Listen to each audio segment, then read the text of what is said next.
కేంద్ర ప్రభుత్వం తీసుకొచ్చిన 3 వ్యవసాయ బిల్లులు అలాగే విద్యుత్ చట్టం వ్యవసాయ రంగానికి అలాగే రైతులు వ్యవసాయ కార్మికులు మొత్తం ప్రజానీకానికి తీవ్ర నష్టదాయకమైనవి కాబట్టి 26, 27 తారీఖులో దేశవ్యాప్తంగా జరుగుతున్న గ్రామీణ బంధు చలో ఢిల్లీ కార్యక్రమంలో అఖిల భారత వ్యవసాయ కార్మిక సంఘం సంపూర్ణంగా పాల్గొని మద్దతు ఇచ్చి ఈ కార్యక్రమాన్ని జయప్రదం చేయాలని కోట్లాదిగా ఉన్నటువంటి వ్యవసాయ కార్మికులు, వృత్తిదారులు, ఇతర పేదలని మేము కోరుతున్నాం, విజ్ఞప్తి చేస్తున్నాం.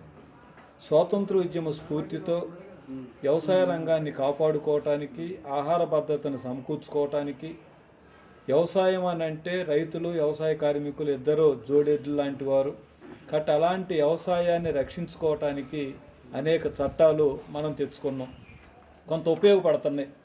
కానీ బీజేపీ అధికారంలోకి వచ్చిన తర్వాత వ్యవసాయ రంగం మీద కత్తిగట్టి రైతులని బలిపశువులు చేయటానికి, వ్యవసాయ కార్మికులను ఉరితీయటానికి ఈ 3 చట్టాల సవరణ చేయటం జరిగింది. నేను మోడీ గారిని అడుగుతున్నాను, ఇవాళ దేశాన్ని కాపాడుతుంది సైనికులైతే ఆహార భద్రతను కాపాడుతున్నటువంటిది రైతులు, వ్యవసాయ కార్మికులు కాదా? మరి ఇలాంటి ఆహార భద్రతను సమకూరుస్తున్నటువంటి రైతుల్ని, వ్యవసాయ కార్మికుల్ని నిలువున ముంచడానికి కాదా మీరు తీసుకున్నటువంటి ఈ చట్ట సవరణని మేము అడుగుతా ఉన్నాం. అందువల్ల మీరు కరెంటు మోటార్లకు మీటర్లు పెట్టమని చెప్తున్నారు. రైతు పంట పండించగలుగుతాడా?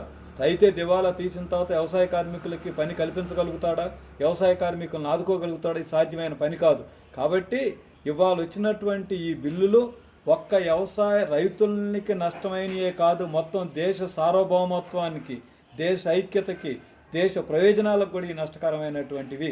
కార్పొరేట్లు వ్యవసాయం చేస్తే రేపు యంత్రాలతో పనిచేస్తారు, వ్యవసాయ కార్మికులకు పని దొరకదు. కార్పొరేట్ రంగం అదానీలు, అంబానీలు, టాటాలు, బిర్లాలు వ్యవసాయం చేస్తే రేపు ఎగుమతి ఆధారిత పంటలు పండిస్తారు తప్ప ఆహార పంటలు పండించరు. దాంతో ఆహార కొరత ఏర్పడుతుంది. ఇవాళ లాటిన్ అమెరికా దేశాలు కానీ, ఆఫ్రికా దేశాల్లో కానీ ఆహార కొరత ఏర్పడటం అనేది కార్పొరేటివ్ కంపెనీలు వ్యాపారం చేసుకోవటానికి తోడ్పడతా ఉంది. కాబట్టి పని దినాలు తగ్గుతాయి, యాంత్రీకరణ పెరుగుతుంది, ఆహార భద్రత తగ్గుతుంది, రేషన్ కార్డులు రద్దు అవుతాయి, అలాగని ఎంఎస్పి ఉండదు. కాబట్టి ఏ రీత్యా చూసినా ఇది నిత్యావసర వస్తువుల ధరలు పెరగటానికి, వ్యవసాయాన్ని దివాలా తీయించడానికి ఉపయోగపడే చర్య. కాబట్టి అఖిల భారత వ్యవసాయ కార్మిక సంఘం 26, 27 జరిగేటటువంటి కార్యక్రమంలో భాగస్వాములు అవుతున్నాం. ఇప్పటికే రాష్ట్రాల్లో పంజాబ్లో, హర్యానాలో 26, 27 బంద్ జరుగుతూ ఉంది.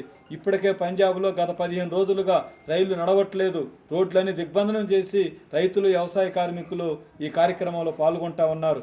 రేపు 26, 27 జరిగేటటువంటి ఈ గ్రామీణ బంధు ఒక చారిత్రాత్మకమైంది, దేశ ప్రజల కోసం జరుగుతుంది. కాబట్టి పార్టీలతో నిమిత్తం లేకుండా ఏ పార్టీ అయినా దాన్ని పక్కన పెట్టి ఈ బంద్లో, ఈ అర్థాల్లో పాల్గొనాలి 26, 27 తారీఖుల్లో అని మేము కోరుతా ఉన్నాం.